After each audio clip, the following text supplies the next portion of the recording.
Hello and welcome to Clarinet. I just wanted to prepare a brief video to show you how to put the clarinet together.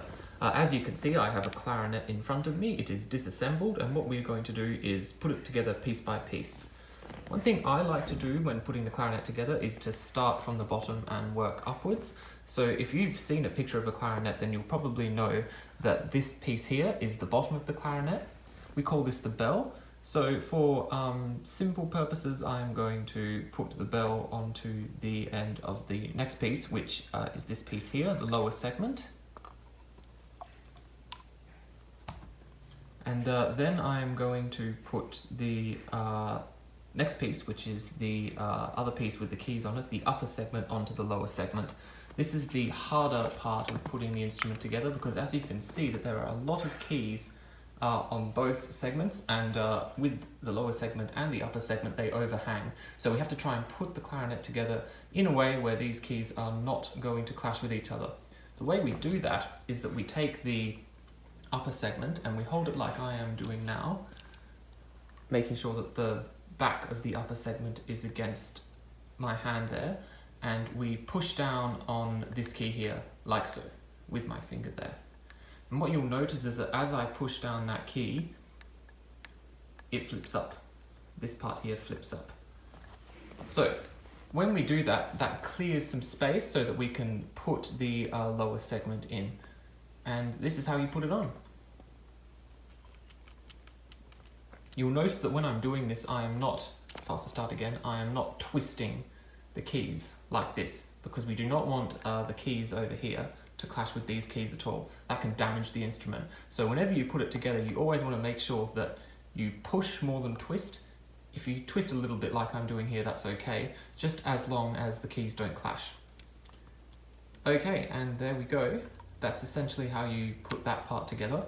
One final thing to do once you've done this is to make sure that it's lined up properly. As if you might be able to tell, but these keys, that is the holes, are not quite lined up properly between the lower segment and the upper segment. So how do we tell if they're lined up or not? Well, what we do is that we look on the side here, and underneath these keys here, I'm trying to show you now, you can see that we've got these two sort of overlapping parts.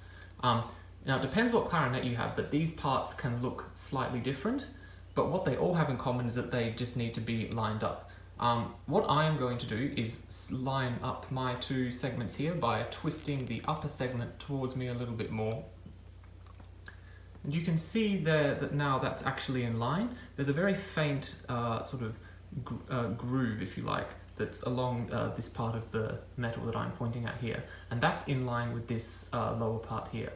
So whatever clarinet you have, just make sure that these two parts, overlapping parts, are lined up, and that way you will guarantee that your keys are also lined up. So that's the hardest part of putting the clarinet together, but we're still not finished yet. We just need to now put the mouthpiece, which I've got here. I have a patch on top of my mouthpiece that just prevents me from biting into it when I put it in my mouth.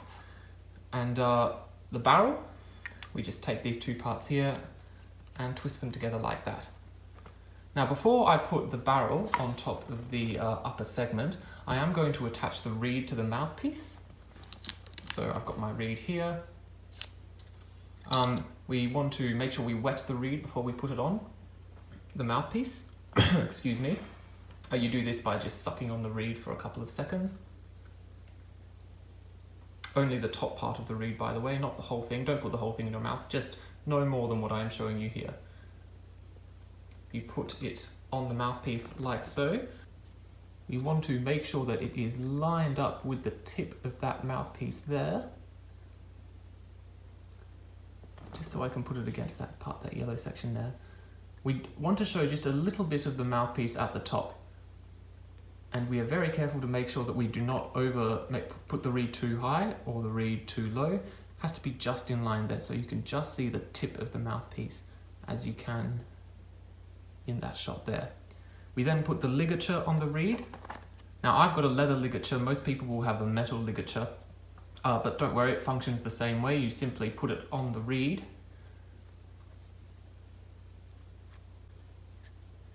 and you twist it like this. Okay, with the metal ligatures, I will say just be careful that you don't twist it too hard. You can actually crush the reed with some of the metal ligatures if you twist it and keep twisting and keep twisting. But at the same, so don't twist it too hard. At the same time, you also want to make sure you've twisted it on hard enough so that the reed doesn't fall off, and so that it's also not going to shift when you accidentally tap it from side to side. But essentially, that's what you do with the mouthpiece. So just for the sake of preserving my reed, I'm going to put the cap back on, and now I'm going to complete my clarinet by twisting the barrel onto the upper segment.